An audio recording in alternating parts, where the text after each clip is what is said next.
Have you ever heard of voices that changed the course of a war? Voices the enemy could never understand. Today we're diving into the story of the Navajo Code Talkers and the secret that terrified their opponents. Do you think a language could be the most powerful weapon on the battlefield? Share your thoughts in the comments below. The sun rose over a Pacific island, bleaching the sand white and turning the ocean into a sheet of molten silver. Smoke curled from distant artillery strikes, drifting across coral reefs and mangrove forests, and the roar of naval guns rolled like thunder across the horizon. Soldiers scrambled through dense jungle, their boots sinking into mud, sweat, and blood mingling with the humid air, hearts pounding with the anticipation of death. Eyes scanning for shadows that could hide bullets. In the midst of chaos, a small group of young Navajo men moved almost invisibly, carrying words no one else could understand, messages that could determine life or death for entire units. Their language had once been ridiculed, dismissed in classrooms and councils as useless and foreign, but now it was their greatest weapon, a living code that the world could not break. The jungles seemed alive with tension. Leaves rustled as if whispering secrets, waves crashed against the shore like drums of war, and even the wind carried an electric sense of anticipation.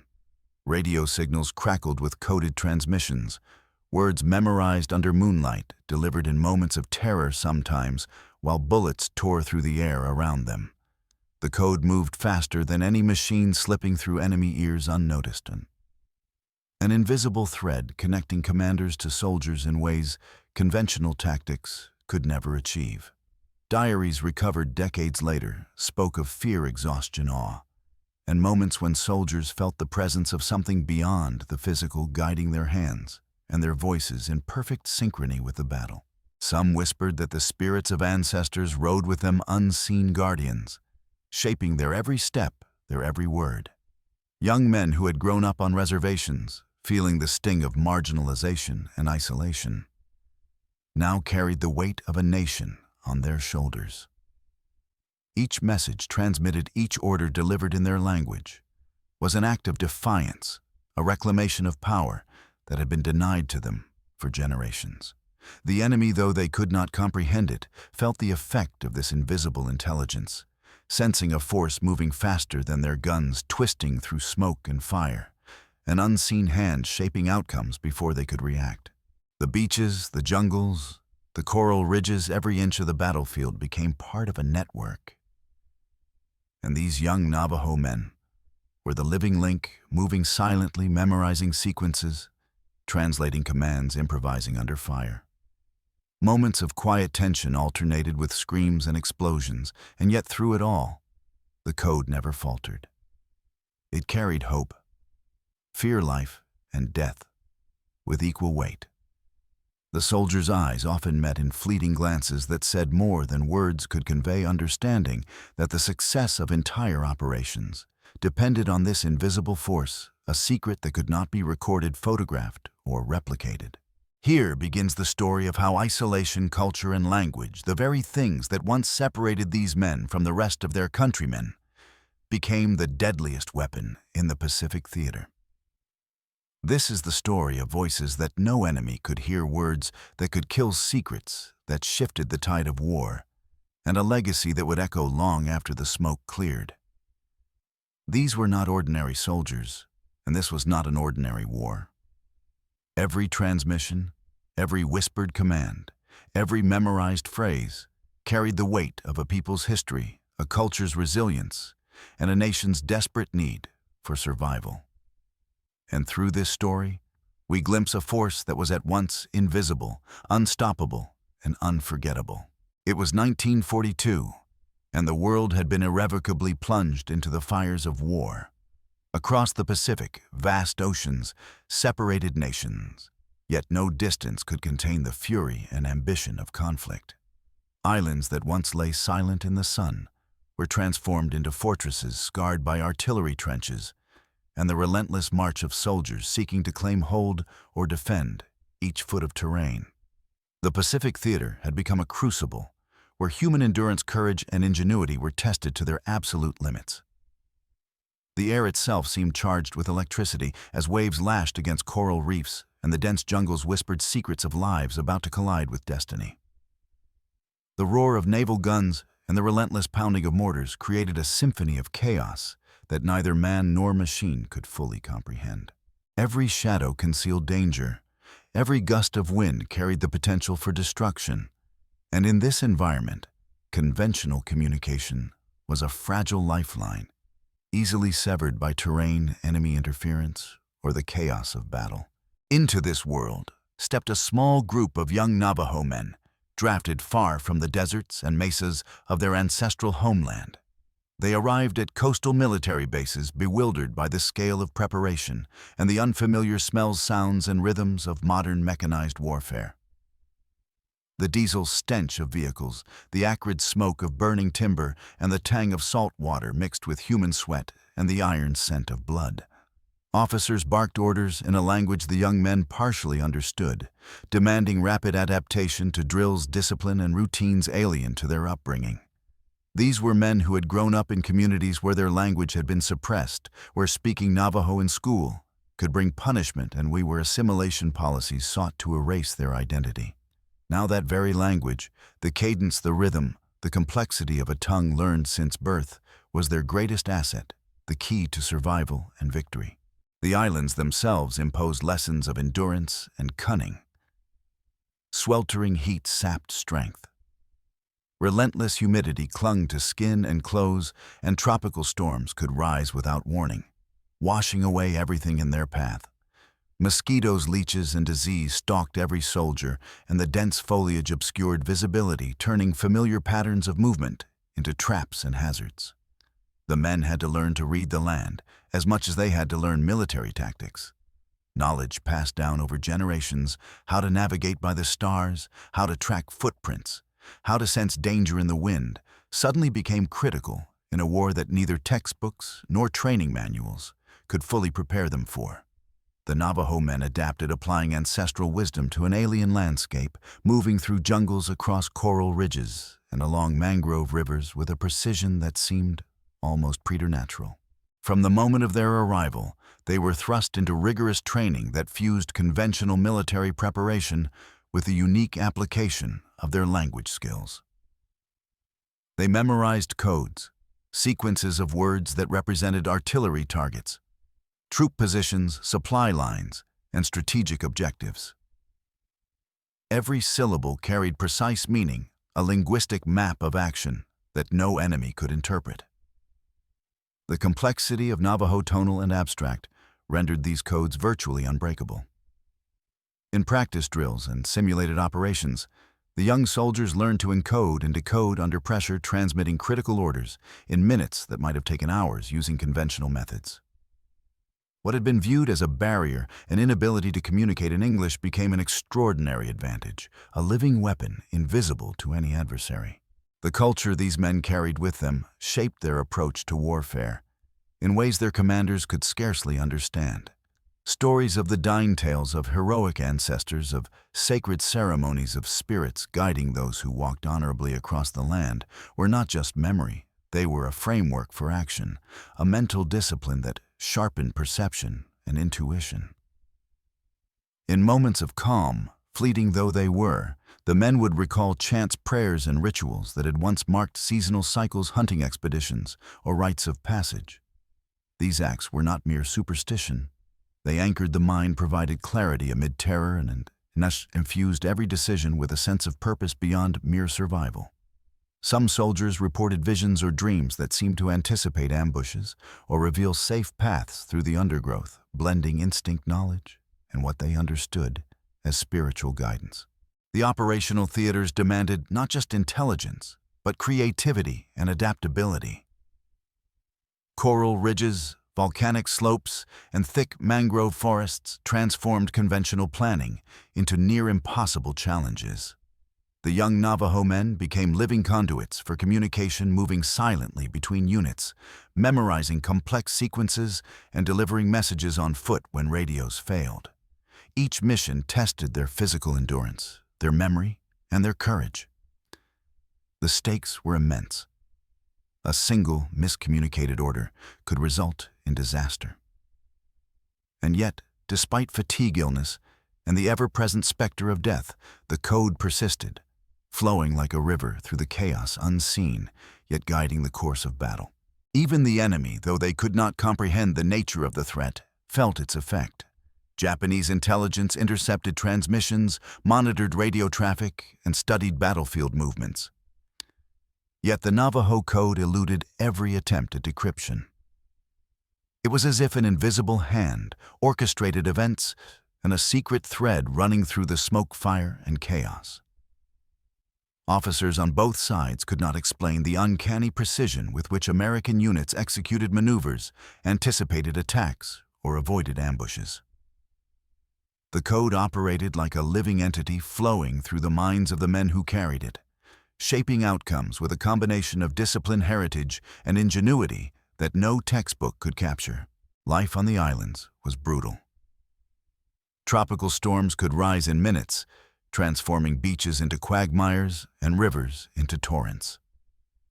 Shellfire shattered trees, displaced wildlife, and reduced once lush jungles to twisted splinters. The heat, humidity, and insect-borne diseases claimed more victims than enemy fire on some days, sapping energy and morale. Yet, amidst this environment, the Navajo soldiers developed routines that maximized efficiency and minimized exposure. They navigated by terrain, features memorized landmarks, and synchronized their transmissions with natural rhythms, using the environment itself as a guide and shield. The lessons of their desert upbringing, reading the wind, observing animal patterns, tracking subtle changes in the landscape, were applied in this alien theater with life-or-death consequences. Training in camps in the continental United States had prepared them for physical endurance, weapons handling, and military discipline. What could not be taught, however, was the psychological resilience required to operate under the constant stress of amphibious landings, jungle patrols, and artillery barrages. The code demanded mental acuity and emotional control. Memorization of sequences, instantaneous translation, and transmission under fire required focus, courage, and trust in oneself, in the language, and in the fellow soldiers. Mistakes could be fatal. The accuracy of every message carried the lives of entire units. In this way, language became a weapon, culture became strategy, and heritage became an instrument of survival and victory. The young men moved through the islands like shadows, relaying messages from command to frontline units, adapting sequences on the fly, improvising under conditions where technology failed, and keeping entire operations intact. Every successful transmission reinforced their indispensability, while every error underscored the peril of failure. These moments of tension and triumph became part of a living narrative, a testament to the fusion of cultural knowledge, military necessity, and personal courage. The battlefield became a stage for both human endurance and ancestral guidance, a place where history and heritage converged in extraordinary ways. By the time the first major amphibious operations commenced, the military command had fully recognized the value of these men. Their unique skills were no longer auxiliary. They were central to operational success. Messages that had previously been delayed, lost, or intercepted now flowed in perfect clarity. Troop movements were coordinated with precision, artillery strikes were timed flawlessly, and reconnaissance reports were delivered instantaneously. The code was no longer just a tool. It was the lifeblood of strategy, an invisible force, whose existence remained unknown to the enemy, but whose impact was undeniable on the battlefield. In the quiet moments between operations, when the island seemed to hold its breath, the soldiers reflected on their dual role. They were warriors, yes, but also guardians of a secret, carriers of a living cultural legacy, thrust into the heart of a global conflict. Each transmission was a testament to the survival of language, the resilience of culture, and the power of intellect and courage combined.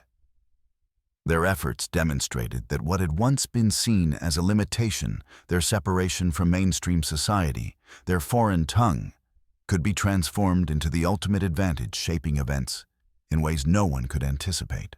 Thus, the stage was fully set. The Pacific Islands, with their oppressive heat, unpredictable storms, and treacherous terrain became a crucible for the proving of a unique form of warfare. The young Navajo soldiers, carrying the weight of heritage, culture, and ancestral wisdom, would soon demonstrate that isolation and difference could become the deadliest weapon in a theater defined by chaos and uncertainty.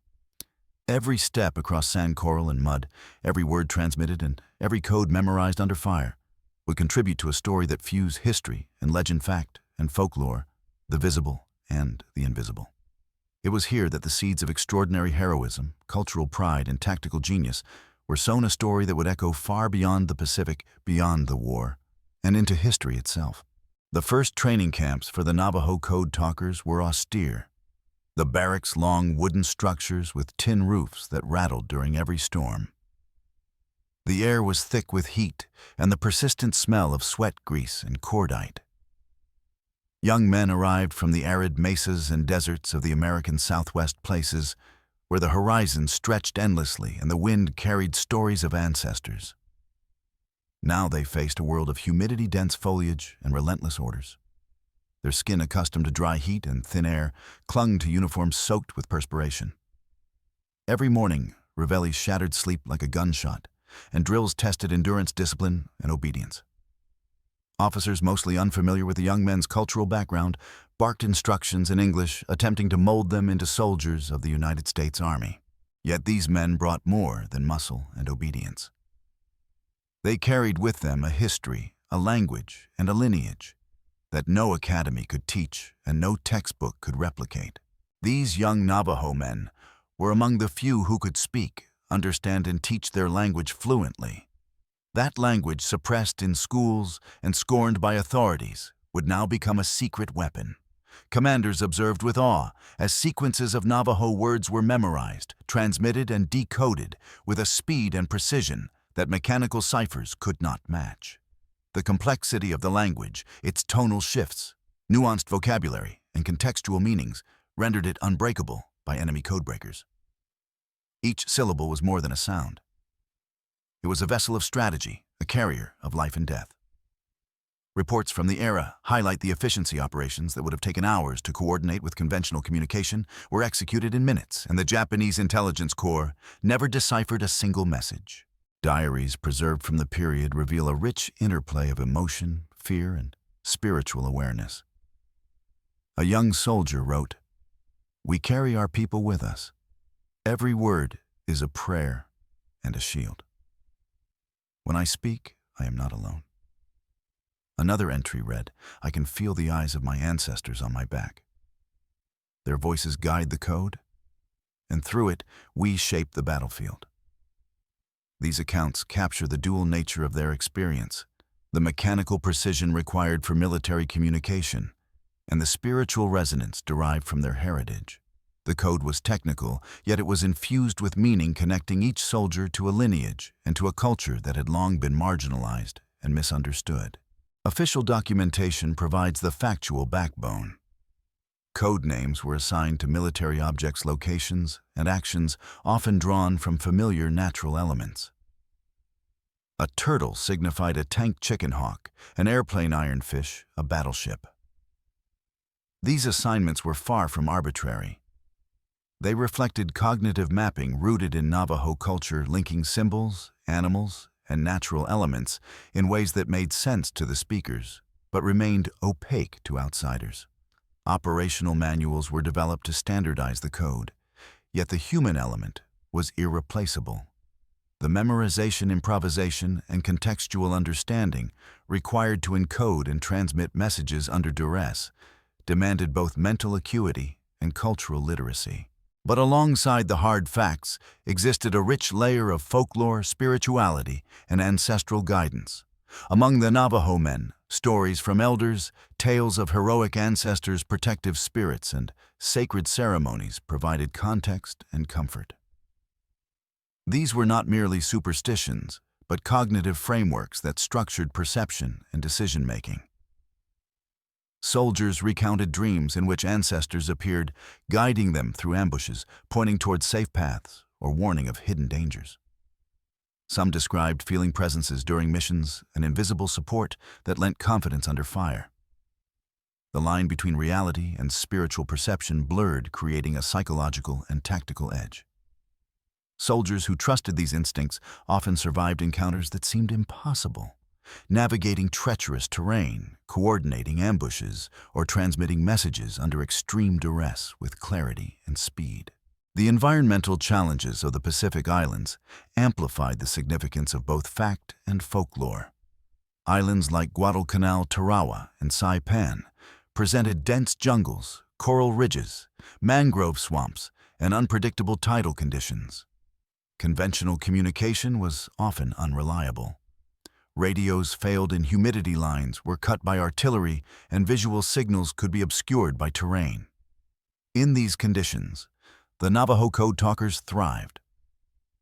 Their cultural training had instilled acute observational skills, reading subtle changes in foliage, sensing water flow patterns, tracking animal movement, and interpreting wind shifts. These skills allowed them to navigate terrain efficiently, anticipate enemy positions, and select optimal points for message transmission. In many ways, the islands themselves became a collaborator, responding to the Code Talkers' awareness of the environment. Field reports illustrate the operational brilliance of the Code. During reconnaissance missions, messages relayed in Navajo allowed units to reposition, rapidly avoid ambushes, and execute coordinated strikes.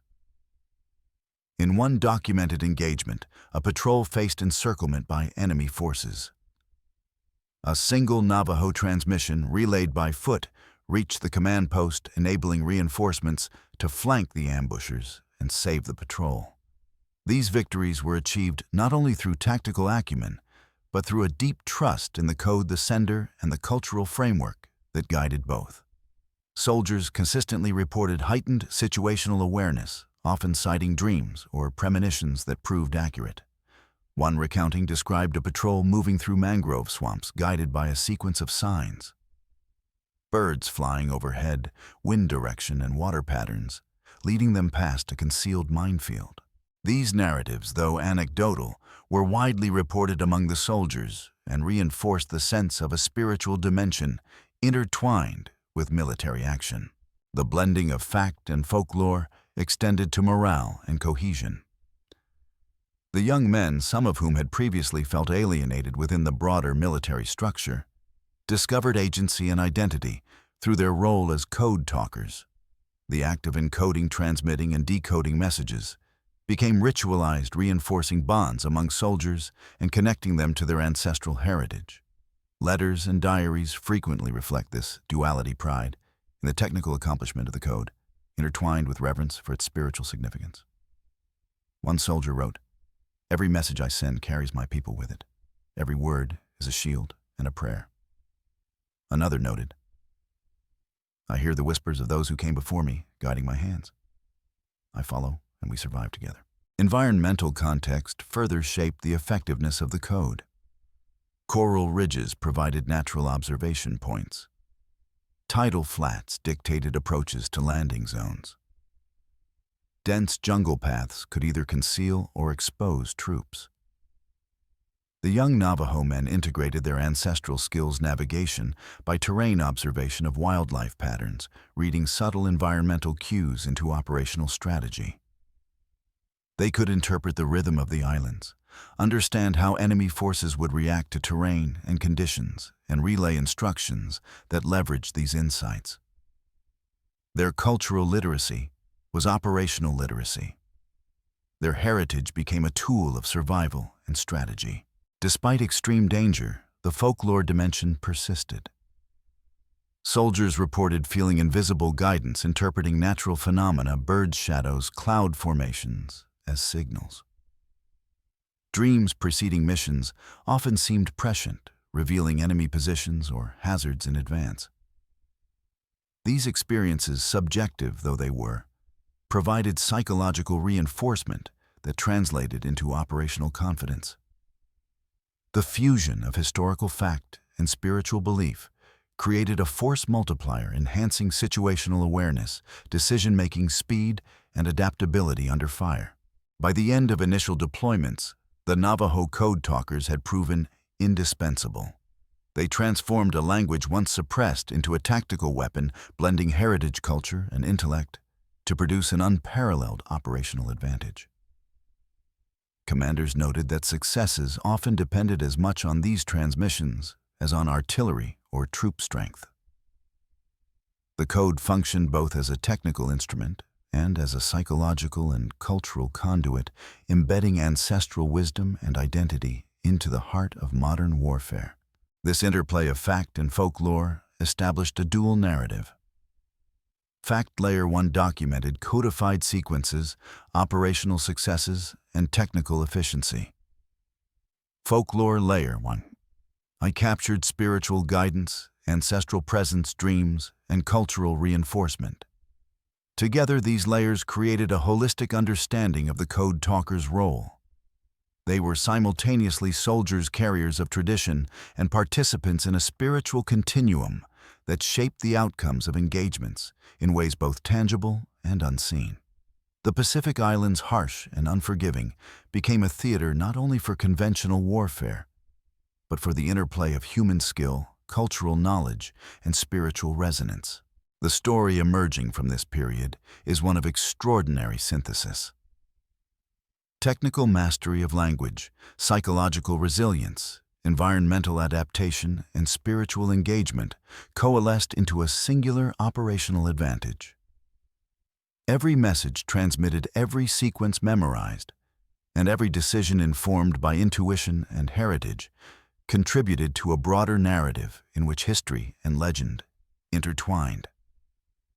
The Navajo Code Talkers became living instruments of strategy, blending intellect, courage, and ancestral guidance into a force invisible to the enemy, but decisive in shaping the course of battle. The jungles of the Pacific were relentless, a living entity that seemed to conspire against any who dared traverse its labyrinthine paths. Heat radiated off the sand, the foliage pressed down like a suffocating blanket, and the air hung heavy with salt gunpowder and the scent of decay. It was here, amidst mud, blood, and fire, that the Navajo Code Talkers faced their first true tests, not in classrooms or barracks, but in the crucible of combat, where every step, every sound, every breath carried the weight of survival. The young men, barely out of adolescence, carried rifles, backpacks, and an untested code, a language once derided, now transformed into a weapon of war. The stakes were incomprehensibly high. A single miscommunicated message could cost dozens of lives. A misstep in timing could turn victory into annihilation. On Guadalcanal, one of the earliest operational deployments, a reconnaissance unit had been sent ahead to scout enemy positions along a ridge covered in thick foliage. Their radios faltered under the humidity, and they became trapped in a natural choke point, with enemy forces advancing from concealed positions. Sergeant John Benally, a young code talker, sprinted through the underbrush, heart-hammering sweat stinging his eyes, transmitting coordinates and tactical instructions in Navajo. To any outside observer, the words were meaningless, mere syllables. Yet, in those syllables lay precise guidance: where to advance, where to hold, and how to avoid enemy fire. Within minutes, reinforcements moved into position, flanking the ambushers, and the unit escaped annihilation. Benally's diary later recounted the surreal experience of bullets tearing through leaves mere feet from him, and the eerie sense of being guided by something beyond his own understanding, a force that seemed to watch over every step. The incidents escalated in intensity and complexity as operations spread across multiple islands. On Tarawa, during a chaotic landing, waves smashed landing craft against coral reefs, stranding men and supplies under relentless fire. Japanese machine gunners targeted every exposed figure, turning the beach into a kill zone. Amid the confusion, a small group of Navajo Code Talkers improvised sequences transmitting real-time orders for repositioning artillery and rerouting infantry. Within moments, troops adjusted their formations, neutralizing machine gun nests and securing a foothold that seemed impossible given the initial losses. Officers marveled at the speed, clarity, and precision of these transmissions, sometimes attributing the successful outcome to a near mystical insight that no ordinary human could possess. Other accounts border on the inexplicable. Private Samuel Dennettclaw wrote of a patrol in the jungle where he claimed to hear voices in the wind, repeating the code guiding my steps. Following these perceived auditory cues, the patrol navigated past a hidden enemy ambush that would have decimated the unit. Similar reports surfaced across different islands, premonitions of attack visions of safe paths and inexplicable instincts that consistently correlated with survival. Whether interpreted as intuition, heightened perception, or spiritual presence, these events became integral to the lore of the Code Talkers. The dual narrative of factual operational success and the almost mystical guidance experienced by the soldiers reinforced their legendary status even among allies who did not share these beliefs. One of the most harrowing many cases occurred on Saipan. Code Talker Peter MacDonald was tasked with transmitting artillery coordinates under an intense Japanese counterattack. The radios failed under the tropical humidity, and the command post risked being isolated from frontline units. MacDonald memorized an intricate sequence of over 50 code words, while bullets whizzed past and shrapnel tore through the air.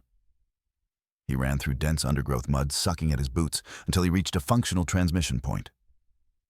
His message reached the artillery units, allowing for a precise barrage that neutralized enemy positions and saved hundreds of lives. MacDonald later reflected, "I could feel the wind in the trees guiding me." I was not alone. I could hear the whispers of those who had walked before me. These whispers, whether spiritual or psychological, became a recurring motif, providing focus, courage, and resilience under extreme duress. The psychological impact extended beyond the Code Talkers themselves. Soldiers who did not understand Navajo noted an uncanny precision in unit movements, often anticipating enemy actions, with a reliability that seemed supernatural. Japanese prisoners interrogated after the war reported hearing transmissions, but could derive no meaning, a constant frustration that left them one step behind. One officer remarked, "It was as if the air itself was conspiring against us. We could hear voices, but understand nothing." And by the time we realized their intent, it was too late. These accounts contributed to the almost mythic aura surrounding the Code Talkers, blending operational fact with folklore and legend. During night operations, the role of folklore and spiritual grounding became especially pronounced. Soldiers recounted performing chants or prayers before missions, drawing upon ancestral teachings to maintain focus and composure. Dreams often appeared to anticipate danger, revealing concealed enemy positions or suggesting routes of approach that mitigated risk. One Code Talker described a vision of a coyote leading him through a swamp to an isolated patrol, a route he would not have otherwise found. When he followed the vision, the patrol emerged unscathed, an event later recorded in personal diaries and oral histories. The integration of culture, spirituality, and operational skill created a layered resilience, amplifying the effectiveness of the code beyond mere memorization and linguistic skill. Loss and sacrifice were omnipresent. Patrols were decimated by artillery snipers and hidden traps. Code Talkers themselves were not immune to the hazards. In one account, a young soldier continued transmitting vital messages, despite a severe gunshot wound, his blood staining both uniform and radio notes. The precision and reliability of the code under such circumstances highlight both the physical and mental fortitude of these men. Each transmission carried immense responsibility. A single error could cost dozens of lives. Yet the soldiers executed their duties with remarkable accuracy, often under fire and extreme environmental stress. Several mini-cases reveal the remarkable adaptability and improvisation required of the Code Talkers. On Peleliu, a unit found itself surrounded by enemy forces trapped in a small clearing with limited cover. Standard sequences of the code proved insufficient due to equipment failure, so the Code Talkers improvised new sequences in real time, creating a bridge of communication that allowed the patrol to execute evasive maneuvers and regroup with Allied forces. On another occasion, a Code Talker predicted an ambush hours before it occurred based on subtle environmental cues and intuition, allowing his unit to avoid heavy casualties. These examples illustrate not only technical skill, but situational awareness creativity, and a form of battlefield intuition rooted in cultural knowledge and cognitive training. The Code Talkers' cultural grounding provided a persistent advantage. Knowledge passed down through generations, observation of natural patterns, awareness of environmental signs, and spiritual attunement was applied to tactical operations in unprecedented ways. Reading the wind-tracking bird flights, interpreting foliage patterns, and sensing water currents all became part of operational decision-making. These abilities, when integrated with the code, allowed for near-instantaneous adaptation to unforeseen circumstances, an edge that conventional communication systems could not replicate. The islands themselves became collaborators with terrain weather and natural features responding to the Code Talkers' heightened awareness. The accumulation of these incidents elevated the Code Talkers to a status of near-mythical importance. Every successful mission, every narrowly avoided ambush, every improvised transmission reinforced the perception that these young men were more than soldiers. They were carriers of ancestral wisdom, conduits of strategy, and participants in a reality where the tangible and intangible coalesced. Operational success, survival, and the psychological reinforcement of cultural belief intertwined to create a phenomenon that historians would later recognize as both unprecedented and decisive in the Pacific theater. By the time major offensives expanded to islands such as Guam, Iwo Jima, and Okinawa, the Code Talkers had become indispensable. Commanders relied on them not just for routine communication, but for critical tactical coordination. Every troop movement, artillery strike, and reconnaissance report depended on accurate and timely transmission. Their work was so vital that failures or incapacitations could jeopardize entire operations, highlighting the delicate balance of human skill, environmental awareness, and linguistic mastery. Diaries, after-action reports, and oral histories consistently emphasize the unique combination of courage, cultural grounding, and improvisational skill, irony, that defined the Code Talkers' contribution. Even in moments of routine operations, the interplay of fact and folklore persisted.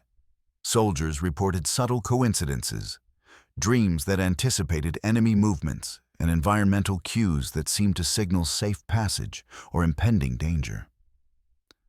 While difficult to quantify, these experiences provided psychological and strategic advantages that complemented the measurable efficacy of the code. The dual narrative, factual operational success interwoven with anecdotal folklore, reinforced the sense that the Code Talkers operated in a space where human skill, cultural heritage, and spiritual presence converged.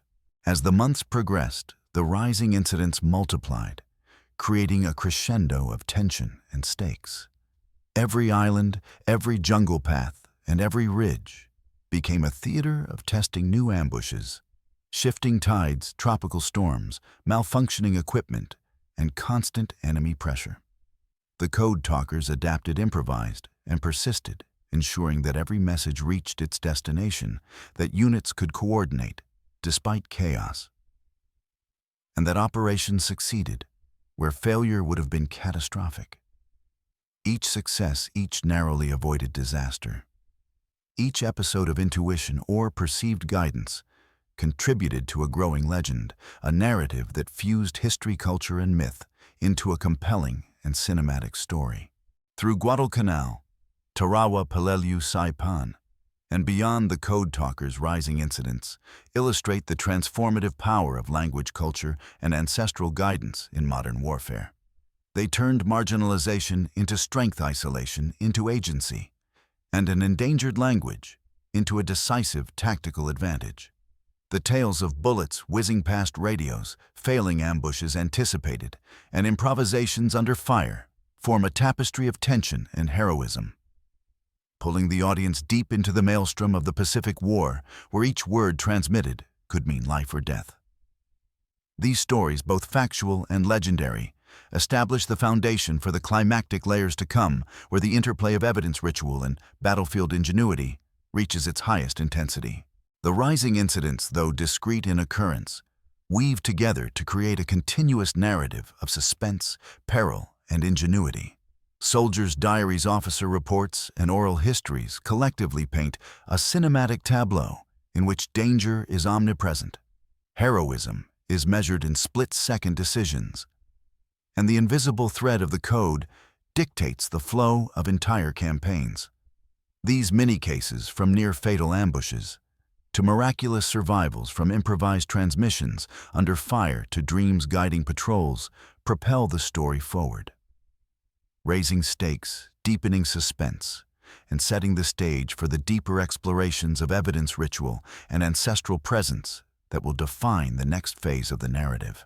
The Pacific War was a crucible, and the Navajo Code Talkers were forged within it, their skill, courage, and heritage tested to the utmost. Rising incidents illustrate the stakes, the ingenuity, and the resilience required to navigate a theater defined by chaos, unpredictability, and lethal precision. These events, drawn from personal accounts, military documentation, and oral tradition, converge into a cinematic narrative of escalating tension, situating the Code Talkers not merely as participants, but as essential architects of survival, communication, and strategy. Their actions, both extraordinary and almost mystical, provide a foundation for the deeper layers of analysis, reflection, and legend that will unfold in the subsequent segments of the story. The islands of the Pacific were transformed into a crucible of fire and shadow, their dense jungles, coral ridges, and volcanic slopes now theaters of both human ingenuity and unrelenting violence. By the time Allied forces prepared for the largest assaults of the Pacific campaign, the stakes for every soldier, every unit, and every transmission had reached their zenith. The young Navajo men, whose language had once been dismissed as irrelevant, now carried with them the unspoken power to shape life and death across miles of unforgiving terrain. They were no longer auxiliary. They were indispensable, the unseen architects of operational success in an arena where miscommunication meant annihilation. On Iwo Jima, the heat was unbearable, the air thick with smoke dust and the stench of burning oil and human bodies.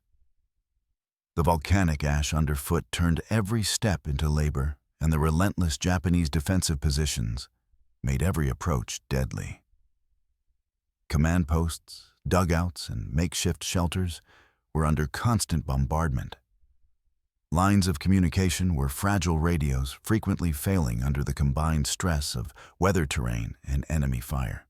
Amid this chaos, the Navajo Code Talkers became living conduits of intelligence.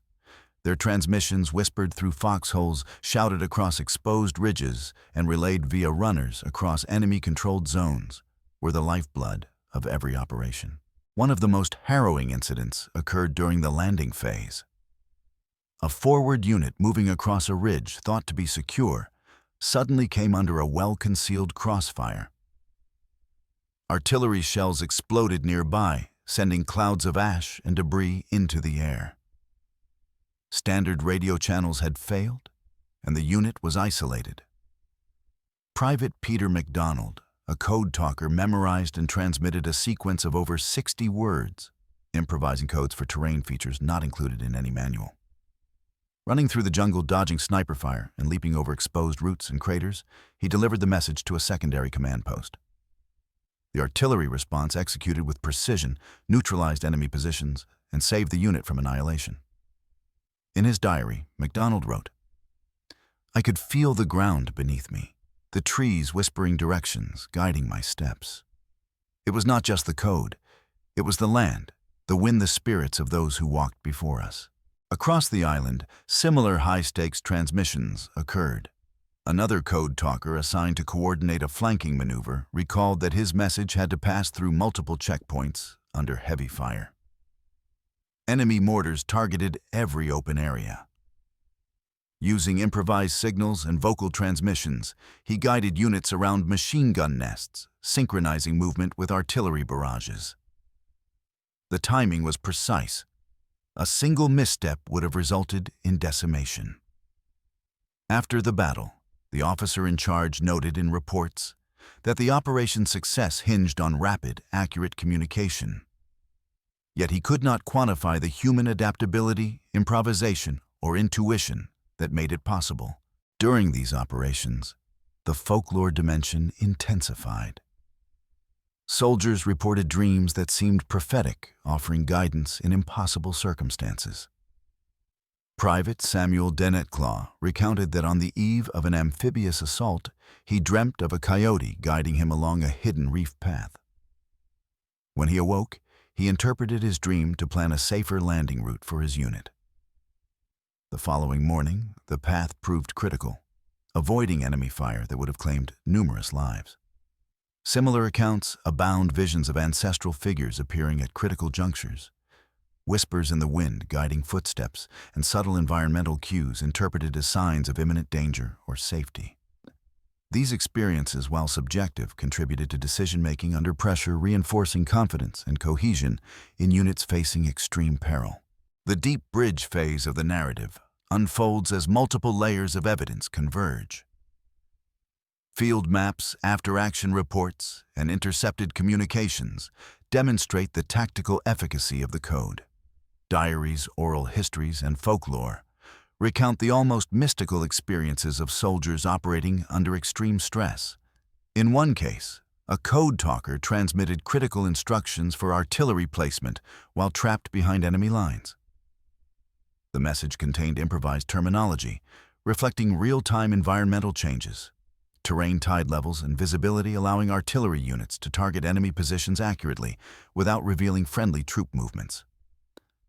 The operation succeeded, but the documentation alone could not explain how the soldier navigated hostile terrain, improvised new sequences, and maintained composure under fire. The folklore layer deepens as patterns emerge.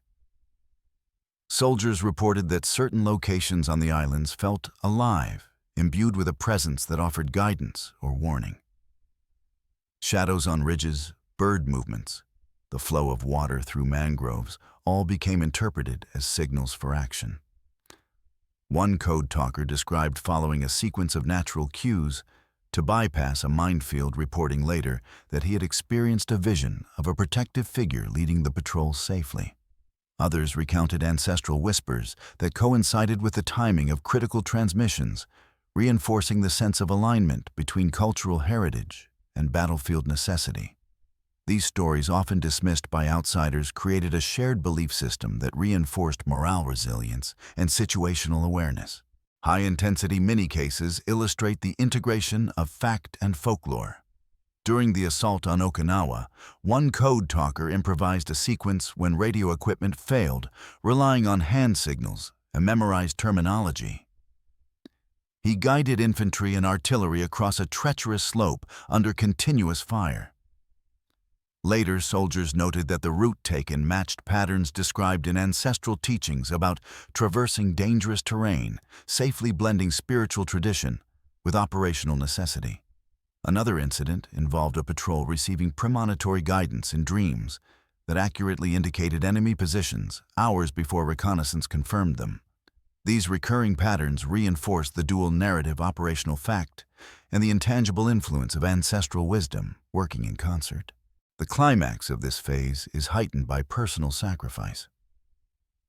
Code talkers were often exposed to the same dangers as the infantry: sniper fire, artillery barrages, and treacherous terrain.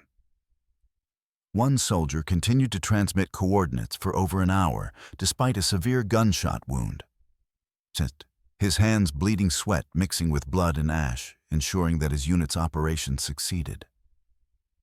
The psychological resilience required in these moments was extraordinary, rooted in both technical mastery and cultural grounding. Every message sent was simultaneously a tactical instrument, an invocation of heritage, and a lifeline for comrades. Simultaneously, the code talkers' work created patterns that confounded enemy intelligence. Intercepted transmissions offered no comprehensible data, leaving Japanese units consistently misaligned and unable to anticipate maneuvers. Reports from enemy prisoners described hearing words that carried no discernible meaning, yet seemed to convey power and intent. One officer remarked that the transmissions felt as if they were alive, shifting in timing and content in ways that defied rational analysis. These accounts, fragmentary yet compelling, added to the legend surrounding the Code Talkers and the near-mystical effectiveness of their contributions. Environmental mastery was critical.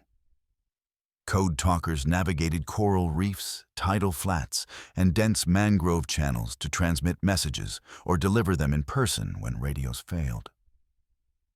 They interpreted subtle shifts in terrain, the movement of wildlife, and environmental cues to optimize communication. Every creek ridge and vegetation pattern was incorporated into operational strategy, allowing units to avoid ambushes and coordinate complex maneuvers. This integration of cultural knowledge and environmental observation created a tactical advantage that extended beyond the code itself, ensuring success in operations that would have been impossible under conventional methods. The Deep Bridge is also characterized by the increasing convergence of multiple data sources. Lost diaries, secondary witness accounts, intercepted enemy communications, and operational maps reveal a web of coordination and adaptation. Many cases across Guadalcanal, Tarawa, Saipan, Peleliu, Iwo Jima, and Okinawa demonstrate how improvisation, intuition, and coded communication shaped battlefield outcomes. Whether through rapid adaptation, premonition, or ancestral guidance, the Code Talkers consistently ensured that operations succeeded under extreme conditions. Their actions, when examined collectively, reveal a systemic and dynamic force shaping the theater of war. As operations reached their most intense phases, the physical and psychological endurance of the Code Talkers was pushed to the limit. Continuous exposure to artillery, close-quarters combat, tropical disease, and environmental hazards demanded extraordinary resilience. Yet, even under extreme duress, the code functioned with precision. Soldiers report maintaining clarity of thought while running through mud, dodging enemy fire, and improvising sequences under immense stress. This extraordinary performance underscores the synthesis of mental discipline, cultural grounding, and battlefield intuition that defined the Code Talkers' unique contribution. The folklore dimension remained deeply entwined with operational fact. Soldiers interpreted dreams, environmental cues, and visions as actionable intelligence, reinforcing confidence and decision-making.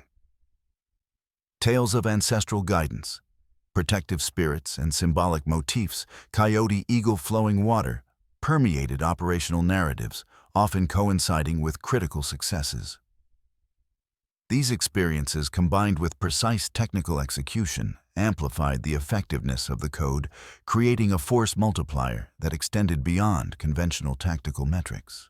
By the end of this phase, the Deep Bridge and climax reveal the extraordinary intersection of fact, folklore, and human ingenuity. The Navajo Code Talkers were not only messengers, but also navigators of chaos, interpreters of ancestral wisdom, and instruments of operational genius. Every message transmitted, every improvisation under fire, every dream or vision that guided action contributed to a web of outcomes that shifted the course of battles, campaigns, and ultimately history itself. Their work transformed marginalization into empowerment, isolation into agency, and language into an unbreakable weapon. The cinematic tension reaches its peak in these accounts. Bullets slicing through the air, dense fog obscuring enemy positions, mortars shaking the earth, and young men running through impossible terrain with a code memorized in their minds, guided by intuition, training, and ancestral whispers. Each mini-case, each anecdote, each recorded transmission builds toward a crescendo of understanding. The Code Talkers' contributions were both measurable in tactical success and immeasurable in their spiritual and psychological influence. The Deep Bridge and climax capture this fusion, setting the stage for the aftermath. Echoes and ultimate reflection on legacy that will define the conclusion of the documentary. Through Iwo Jima, Okinawa, and the subsequent campaigns, the narrative of the Code Talkers demonstrates the remarkable convergence of intellect, courage, culture, and spiritual awareness. Fact Layer 2: documented transmissions, operational maps, and military reports. interweaves seamlessly with folklore. Layer 2 visions, dreams, spiritual guidance, and ritualized practice, producing a cinematic tableau in which the human, the cultural, and the tactical merge into a force beyond ordinary comprehension. These moments of the deep bridge and climax solidify the Code Talkers' legend and their indispensable role in shaping the Pacific War. The islands had fallen silent, but the echoes of battle lingered in the air, in the coral ridges, and in the jungles that had been stripped bare by relentless artillery fire and human endeavor. Smoke had dissipated, leaving behind blackened sand, twisted metal, and shattered trees. Waves lapped against beaches scarred with the imprints of war, carrying away fragments of lives and memories, while the wind whispered across the coral, telling stories of heroism, survival, and sacrifice. For the Navajo Code Talkers, the aftermath was both a relief and a burden. They had survived, but the images, the memories, and the knowledge of what their words had achieved and what they had prevented remained etched into their consciousness forever. Returning from the front lines, the soldiers faced the dual challenge of reintegration and remembrance. Some returned to their reservations, to homes that seemed at once familiar and foreign, carrying the weight of experiences that few could comprehend. Their families received them with quiet pride, yet they could not fully understand the magnitude of what had been accomplished, the invisible thread of the code that had woven itself through the chaos of the Pacific theater. Diaries from these men reveal the mixture of relief, pride, and persistent unease. One soldier wrote, "I walked away from fire and shadow, but the fire remains in my mind. Every word I spoke carried life or death, every syllable a prayer." Another reflected, "The islands have left their mark on me. I see the trees, the ridges, and I remember every step, every breath, every whisper of code." Operational records corroborate their accounts. After-action reports, declassified communications, and military maps illustrate the strategic impact of the Code Talkers. Commands reached units rapidly, artillery struck with precision, and patrols avoided ambushes that would have been catastrophic. Japanese intelligence failed to decipher a single transmission, leaving enemy forces consistently one step behind. These factual records establish the measurable legacy of the Code Talkers, demonstrating that their contributions were not symbolic, but vital to operational success. However, the full depth of their influence extends beyond what maps, logs, and reports can capture. The psychological and cultural dimensions of the aftermath are equally profound. Many Code Talkers reported a lingering sense of presence, a connection to ancestors that had guided them during the battles. Dreams, visions, and spiritual experiences persisted long after the fighting ended. Some recounted walking through quiet forests or along beaches, sensing echoes of the past, as if the spirits of comrades and forebears remained with them. These accounts, preserved in oral histories and personal diaries, reveal that the Code Talkers' legacy was as much about cultural resilience and spiritual continuity as it was about military achievement. The fusion of heritage and duty had created a form of operational consciousness that transcended conventional understanding. Communities and families absorbed these stories with reverence. Elders, recognizing the courage and the cultural significance of the Code Talkers' work, integrated these experiences into the ongoing oral history of the Navajo people. Tales of visions, protective spirits, and ancestral guidance became entwined with factual accounts of amphibious landings, ambushes avoided, and operations coordinated under fire. The narrative grew richer, layering myth, memory, and evidence into a living tradition that preserved both the tangible and intangible elements of the Code Talkers' legacy. The tangible aftermath extended to recognition by the broader military and governmental institutions, albeit slowly and belatedly. Medals, commendations, and formal acknowledgement arrived years later, often decades after the fact. Congressional honors and public ceremonies celebrated the Code Talkers' contributions, but the most profound impact was already embedded in the history of the Pacific campaigns. Military historians reviewing operational reports and declassified communications could quantify the strategic advantage provided by the Code. but they often remarked that the human element, the combination of skill, courage, and cultural grounding, was immeasurable. The legend of the Code Talkers had become inseparable from the history of the theater itself. Personal accounts reveal a continued engagement with memory ritual and cultural integration. Some veterans returned to the islands years later, walking the same paths they had traversed under fire, observing the terrain with both familiarity and awe. The ridges, beaches, and jungles seemed to retain traces of the actions, strategies, and sacrifices made upon them. Diaries describe an almost mystical awareness of past operations, where certain environmental cues, the flow of water, the position of trees, the behavior of birds, evoked memories of specific transmissions, ambushes avoided, or commands executed. The land itself became a repository of memory, a living archive of courage, ingenuity, and spiritual resonance. The folklore of the Code Talkers continued to inform both personal reflection and broader understanding. Dreams, visions, and perceptions of ancestral guidance persisted, shaping identity and reinforcing the connection between heritage and action. Soldiers described these phenomena as both comforting and instructive, interpreting them as guidance from ancestors who had walked the land before them. The line between operational success and spiritual experience blurred, suggesting that the effectiveness of the code was as much a product of cognitive discipline and cultural grounding as it was a tactical instrument. In letters sent home, veterans hinted at these dimensions, often speaking metaphorically of whispers in the wind or the eyes of ancestors watching over us, creating narratives that combined fact, folklore, and memory. The cumulative effect of these experiences produced a profound psychological legacy. Code Talkers emerged from the war with heightened resilience, an acute awareness of environmental and human cues, and a deepened understanding of the power of culture and heritage in shaping outcomes. Many continued to transmit these lessons to younger generations, preserving knowledge of language ritual and the ethical dimensions of responsibility. The act of transmitting messages under fire, improvising under pressure, and interpreting subtle cues became more than a military skill. It was a cultural practice, a continuation of ancestral wisdom in a modern context. The echoes of the Code Talkers' contributions resonate in historical scholarship, popular culture, and community memory. Books, documentaries, and academic studies have analyzed their tactical efficacy, highlighting the unbreakable nature of the code and its decisive role in operations across the Pacific.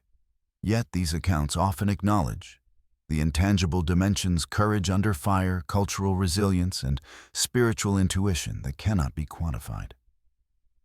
Veterans' oral histories provide texture and depth, conveying experiences that cannot be reduced to operational reports or military metrics. These layers of narrative, the factual, the cultural, and the mystical, combine to form a holistic understanding of the Code Talkers' legacy. The islands themselves bear the traces of this history. Coral ridges, beaches, and jungles that once rang with gunfire and shouted commands now stand as silent witnesses. Archaeological studies, preserved artifacts, and environmental surveys reveal the impact of human activity during the campaigns, while the natural environment slowly reclaims the terrain. Visitors, scholars, and descendants report a sense of reverence, as if the land itself remembers. The Code Talkers' influence is embedded not only in operational success, but in the physical and cultural landscapes, forming a bridge between memory, history, and ongoing legacy. Personal narratives emphasize the enduring weight of responsibility and pride. Veterans often described a quiet, reflective dignity, a recognition that their work had been both extraordinary and invisible. The code itself remained classified for decades, ensuring that the extraordinary contributions of the young Navajo men were hidden from public knowledge. This secrecy preserved the operational advantage during the war, but delayed recognition, leaving a generation of heroes largely unacknowledged. Over time, as declassified reports surfaced and public awareness grew, their legend became a touchstone for both military history and cultural resilience. The aftermath and echoes also reveal moral and philosophical reflections. Code talkers considered the paradox of their work, using a language that had once been suppressed to save lives in a war waged by a nation that had marginalized them. Their actions demonstrated the power of heritage, intellect, and courage to transform marginalization into strategic advantage. Veterans reflected on the ethical weight of each message, each decision, and each improvisation. Diaries and interviews convey a profound awareness of the dual nature of their legacy, tactical mastery, and cultural affirmation. Operational necessity and spiritual resonance. The cinematic tableau of the aftermath is completed by the convergence of fact, folklore, and memory. Operational records detail victories, coordination, and precise timing. Diaries recount dreams, ancestral guidance, and spiritual presence. Oral histories embed these experiences within community and cultural continuity. Together, these layers form a compelling narrative in which heroism, intellect, and cultural identity intersect. The Code Talkers emerge not only as critical agents of military success, but as symbols of resilience, cultural preservation, and the enduring influence of heritage in shaping outcomes. As the documentary draws toward its conclusion, the question remains, what is the true measure of their impact? Tactical success, operational efficiency, and strategic influence can be quantified, yet the intangible dimensions, the spiritual guidance, ancestral presence, cultural continuity, and psychological resilience transcend conventional metrics. These forces, though invisible, shaped the outcomes of battles, preserved lives, and established a legacy that endures in memory, scholarship, and culture. The islands, once scarred and chaotic, now stand as silent witnesses. The jungle's ridges and beaches retain echoes of whispers, transmissions, and footsteps.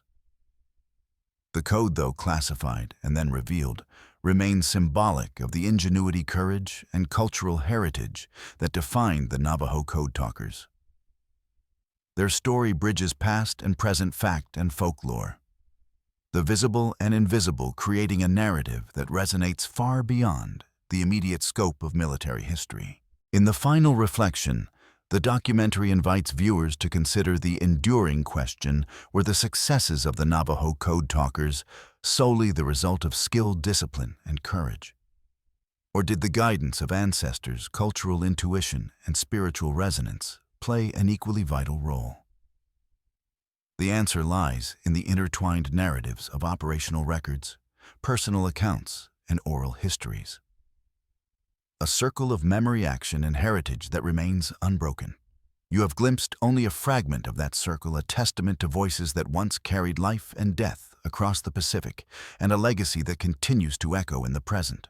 Subscribe to follow more hidden histories, to hear the stories that survived fire and shadow, and to witness the extraordinary convergence of culture, courage, and strategy that reshaped the course of war.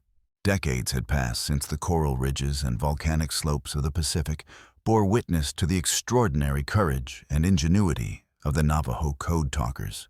The islands had fallen silent, the smoke of artillery had cleared, and the roar of gunfire had faded into history. Yet, the echoes of what had occurred lingered in the wind, in the sand, and in the dense mangroves. For those who had survived, for the families waiting at home, and for the generations yet to come, the legacy of these young men remained profound, layered, and haunting. The aftermath of their actions was not only physical but psychological, cultural, and spiritual, creating a resonance that stretched far beyond the battlefields.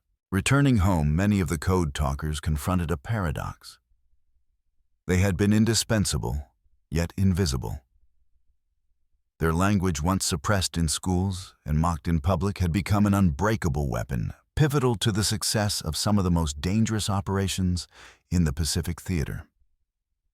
Recognition, however, came slowly.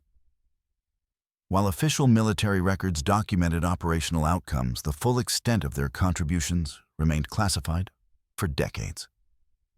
Families and communities received them with quiet pride, but the stories of invisible transmissions, extraordinary courage, and the whispers of ancestors were often left untold. reserved for intimate recollection. Diaries from veterans reveal the weight of these dual realities, the pride in survival and the burden of memories etched by bullets, blood, and fire. One soldier wrote, "Every syllable we spoke carried life and death. We walked through shadow and fire, guided by voices unseen. The physical landscapes of the islands themselves serve as enduring monuments. Beaches, coral ridges, and mangrove swamps remain scarred, not just by the explosions and craters of war, but by the movements of soldiers who navigated impossible terrain under fire." Archaeological surveys, photographs, and environmental studies document these changes. Yet they cannot capture the intangible, the rhythm of footsteps, the sequence of coded transmissions, the presence of men moving with intuition, honed by culture and heritage. Visitors and researchers often describe a profound sense of reverence upon stepping into these spaces, as though the islands themselves retain memory of the courage, ingenuity, and sacrifice of those who traversed them. Cultural continuity remained central to the Code Talkers' legacy. Upon returning home, many men reconnected with their community's elders and cultural practices, sharing not only personal narratives, but also lessons learned in the crucible of combat. Oral histories preserved their experiences, blending accounts of tactical brilliance with spiritual insight. Soldiers spoke of dreams and visions that had guided their steps, ancestral whispers that shaped decisions, and signs in the environment that offered both warning and protection. These narratives became embedded in the broader framework of Navajo heritage, reinforcing identity pride and intergenerational continuity. The spiritual dimension of the aftermath cannot be overstated. Veterans often described a persistent sense of presence of ancestral guidance that had accompanied them through perilous operations. Dreams and visions experienced during combat continued to resonate decades later. One account describes a soldier walking along a ridge on a peaceful afternoon, suddenly recalling the exact sequence of words he had transmitted under fire, and sensing the presence of ancestors guiding his memory. These experiences blurred the line between fact and folklore, suggesting that the code's effectiveness was amplified not merely by intellect or training, but by a profound connection to heritage and intuition. The psychological impact extended beyond individual veterans. Soldiers who had not shared the same cultural background observed the extraordinary composure, intuition, and decisiveness of the Code Talkers, often attributing their effectiveness to luck, instinct, or an unexplainable edge. Japanese prisoners and intelligence officers later described the transmissions as voices with intent, a phenomenon they could hear but never decipher. The legend of the Code Talkers, shaped by both tangible achievements and intangible aura, became part of the military mythology, a force that was simultaneously operationally indispensable and symbolically resonant. Operational records reinforced the tangible impact. Declassified communications, after-action reports, and tactical maps confirmed the critical role of the code. Units coordinated maneuvers with precision across hostile terrain. Artillery strikes were directed accurately under extreme conditions, and patrols avoided ambushes due to timely transmissions. The combination of rapid improvisation, memorization, and environmental awareness allowed the Code Talkers to adapt to shifting circumstances, turning potential disasters into operational victories. These outcomes, measurable and documented, provide concrete evidence of the code's strategic value. Yet the true legacy encompasses more than the technical. Cultural grounding, spiritual perception, and psychological resilience were intertwined with operational skill. Rituals performed before missions, whether prayers, chants, or symbolic gestures, reinforced focus and composure. Soldiers reported that interpreting environmental cues such as water flow, bird movements, and wind direction often guided decisions that had immediate tactical consequences. The dual narrative of fact and folklore created a synergy that amplified both survival and success, demonstrating that intangible human and cultural factors can be decisive in high-stakes situations. The islands themselves bear witness to this convergence. Guadalcanal, Tarawa, Peleliu, Saipan, Iwo Jima, and Okinawa are more than geographical locations. They are repositories of memory and experience.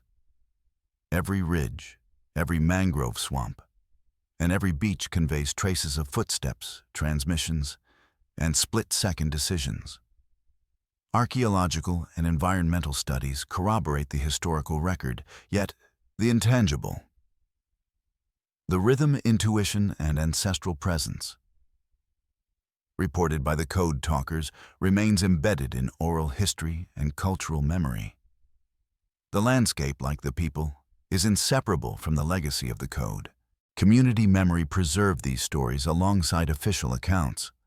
Oral traditions carried the narrative of young men, whose words transmitted under fire guided entire units and altered the course of engagements. Tales of visions, dreams, and ancestral guidance became intertwined with operational history, reinforcing both identity and resilience within the Navajo community.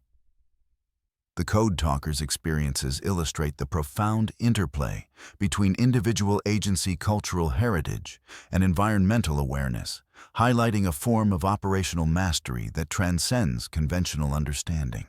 Recognition of the Code Talkers' contributions evolved over time. Initial military documentation, often classified, provided only partial acknowledgement. Decades later, public ceremonies, congressional honors, and media attention celebrated the strategic significance of their work. Yet the full depth of their impact, blending skill, intuition, cultural grounding, and spiritual awareness, remained difficult to quantify. Scholars emphasize that operational efficiency alone could not explain the consistent success of transmissions under extreme conditions. The combination of human ingenuity, cultural knowledge, and psychological resilience created an advantage that was both measurable and ineffable. The personal toll of these experiences was profound. Veterans carried memories of comrades' lost missions narrowly survived, and the omnipresent knowledge that each message transmitted had tangible consequences for life and death.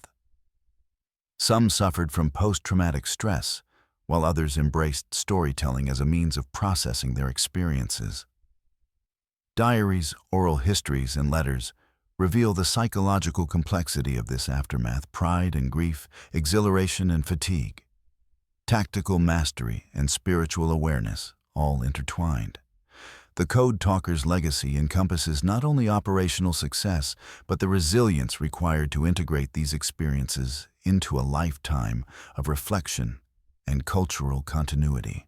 The islands, though largely reclaimed by jungle and tide, retain echoes of this legacy. Footprints in sand and mud, remnants of fortifications, and scattered artifacts bear silent testimony. Researchers and visitors often report a sense of reverence, as if the land itself remembers the footsteps, transmissions, and courage of the Code Talkers. The intersection of operational fact, environmental memory, and cultural folklore creates a cinematic tableau that speaks to both the visible and invisible aspects of history. The Code Talkers' influence endures, preserved in memory, scholarship, and community heritage. The convergence of tangible outcomes and intangible influence defines the enduring resonance of the Code Talkers. Factually, their transmissions ensured operational success, coordinated complex maneuvers, and preserved lives. Culturally and spiritually, their heritage, ancestral guidance, and ritualized practice reinforced resilience, intuition, and decisiveness. The fusion of these elements demonstrates that language, culture, and heritage can become strategic instruments, amplifying human capability beyond conventional understanding. The Code Talkers' story exemplifies this synthesis, revealing the extraordinary potential of integrating intellect, courage, and culture under extreme conditions. As the documentary approaches its conclusion, the narrative extends beyond the historical time frame into the present, highlighting the long-lasting impact of the Code Talkers' legacy. Museums, educational programs, and commemorative events honor their contributions, emphasizing both strategic significance and cultural resilience. Oral histories continue to be shared, within communities preserving the spiritual, ethical, and tactical lessons embedded in their experiences. Descendant scholars and military personnel study these narratives, understanding that operational success was inseparable from cultural grounding, ancestral awareness, and human ingenuity. The cinematic close of this segment focuses on the islands at sunset, the beaches and ridges bathed in golden light. Shadows stretch across the terrain, echoing the footsteps of those who once carried life and death across coral, mud, and jungle. The wind carries the faintest whispers of code ancestral presence and the courage of young men whose voices changed the course of war. The final reflection is open-ended. The operational victories are measurable, the cultural and spiritual dimensions are profound, and the totality of their impact endures in ways that transcend conventional metrics. The documentary concludes with a quiet, lingering motif. The Code Talkers' story is not merely one of historical fact, but of human ingenuity, cultural endurance, and spiritual resonance. Their words, once hidden in code, continue to echo across generations. Their courage, resourcefulness, and connection to heritage remain instructive, inspiring, and deeply moving. The final scene invites the audience to reflect what unseen forces, ancestral guidance, and cultural resilience shape human action in moments of extreme peril. How do intangible factors amplify tangible success? The islands, the land, the language, and the stories themselves remain a circle unbroken, a legacy both visible and invisible, tangible and mystical. Subscribe, follow, and bear witness to the stories that survived fire, shadow, and time. These are the voices of the Navajo Code Talkers echoing across the Pacific, across history, and into the present. A reminder that courage, culture, and heritage can shape the course of history in ways both seen and unseen.